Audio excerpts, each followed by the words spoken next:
In 1911, a Yale professor named Hiram Bingham III hired a local guide, climbed for 4 hours through subtropical jungle on a ridge in the Peruvian Andes, and stepped onto a plateau no European had ever formally documented. He believed he had found a lost city. He had. But what he didn't know, what no one would know for another century, was that beneath the city he found lay another one entirely. Today, more than 1.5 million people walk through these ruins every year. They photograph the terraces. They stare at the perfectly fitted stone. They feel something enormous, hovering just out of reach. And they're right to feel it. Because what the eye sees at Machu Picchu is not the full story. It is barely the beginning. On February 16, 2026, I made a commitment to my audience. I would travel to Machu Picchu in April and apply the same modern audit techniques I've used for over 3 decades: evidence testing, source verification, physical inspection, and plausibility analysis, to evaluate one question. Did aliens build Machu Picchu, as claimed by ancient astronaut theorists? This report presents the results of that audit, based on on-site observations, archaeological evidence, engineering analysis, expert sources, and the latest research including LiDAR and underground structural studies. Claim 1, the stones are too perfect for the Incas. Why the claim sounds convincing. When you first walk into the Temple of the Sun or the Royal Tomb, the stonework doesn't just look impressive, it looks impossible.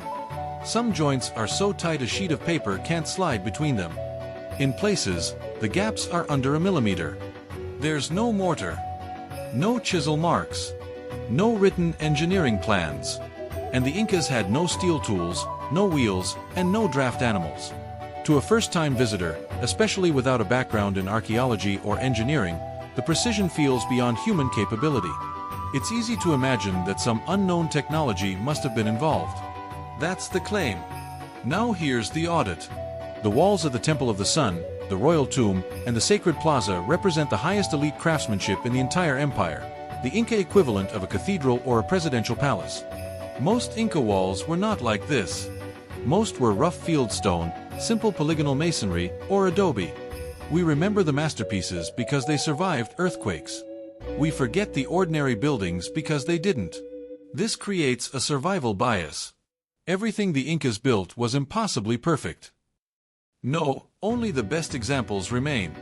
Up close, the shadows exaggerate the precision. The joints are tight, sometimes under a millimeter, but they're not machined.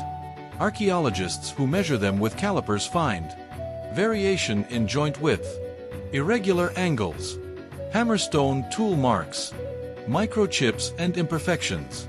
To the naked eye, the stones look flawless. Under measurement, they're extremely good, but not impossible. The secret isn't lasers or lost technology. It's a brutally simple, time-consuming technique. Harder granite hammerstones used to shape softer granite or andesite blocks. This leaves no chisel marks, which fools people into thinking unknown technology. Inca ashlar masonry works like this. Lift the stone. Grind it against its neighbor. Refit. Repeat. Over and over, until the joint is so tight it looks machined, even though it was carved entirely by hand. Claim 2, 3 layers of construction prove an older civilization or aliens. Ancient astronaut theorists point to 3 distinct masonry styles seen at Machu Picchu and nearby sites. Bottom, massive megalithic blocks, polygonal, earthquake-resistant. Middle, smaller but well-worked stones. Top, small, rough, seemingly inferior stones. Their argument is simple. Why would a civilization capable of the bottom layer suddenly forget how to build and switch to cruder stones on top? They conclude the bottom layers must be thousands of years older, built by a lost civilization, or with extraterrestrial help. But here's what the archaeology actually shows.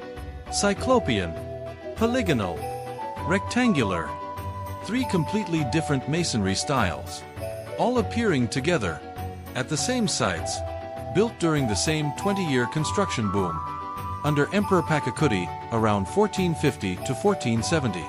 Same workers, same tools, same empire, same decade. The variety isn't proof of multiple civilizations. It's proof of a civilization that knew exactly which technique to use, and when. Style reflects purpose, not age. Those massive boulders at the base? They weren't decoration. They were foundations, Gravity anchors on steep slopes. Big stones don't move easily. That's the point. But the Inca had no wheels. How did they move the stones? This is one of the most common questions. The short answer: they didn't need wheels. The long answer: the Andes are steep, terraced, and carved into narrow switchbacks. Wheels are almost useless here.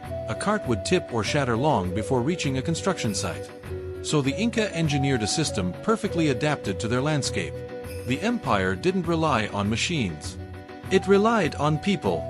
Through the use of a labor tax, entire communities contributed manpower to state projects.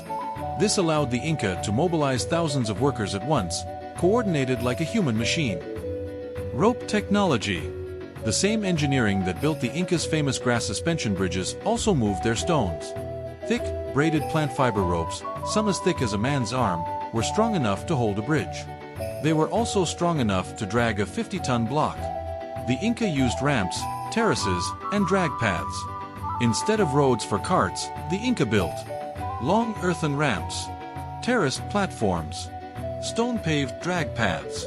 Archaeologists at Ollantaytambo have identified ramp systems specifically designed for hauling megaliths uphill. Dragging, not rolling, was the key. Sledges, levers, and lubricated paths. There is no evidence of wheeled carts in Inca construction.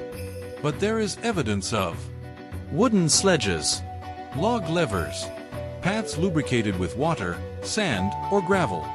Stones were dragged directly across the ground, inch by inch. Slow, but stable, exactly what you want on a mountainside. The real power behind Inca engineering.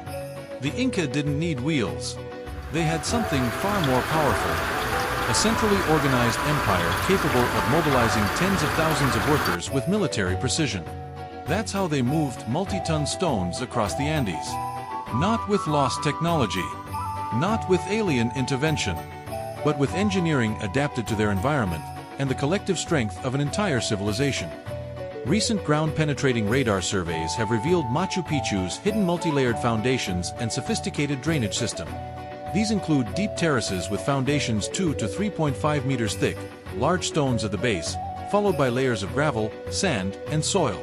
Combined with extensive subsurface channels, a buried drainage basin, and integrated surface drains, the system handles nearly 2,000 millimeters of annual rainfall while providing seismic stability on steep mountain slopes. This engineering is so advanced that the drainage still functions perfectly after more than 500 years, preventing erosion and collapse to this day. I investigated the claim that it was too advanced to have been built by humans. My research shows it was the work of Inca engineers. They drew on centuries of empirical knowledge from the Andean environment, organized massive labor forces, and used bronze tools with trial-and-error mastery of local granite, hydrology, and geotechnics. Their obsessively practical systems rival modern engineering, no lost advanced technology or extraterrestrial help required. Ancient astronaut theories exaggerate the sophistication for drama, but archaeology confirms clear Inca construction phases and on-site quarrying evidence. What survives at Machu Picchu is astonishing. A civilization that bent mountains to its will, carved stone with precision, and built a city in the clouds using nothing but skill, muscle, and determination. And on those terraces, in those walls, I saw zero signs of anything extraterrestrial, only the unmistakable work of human genius.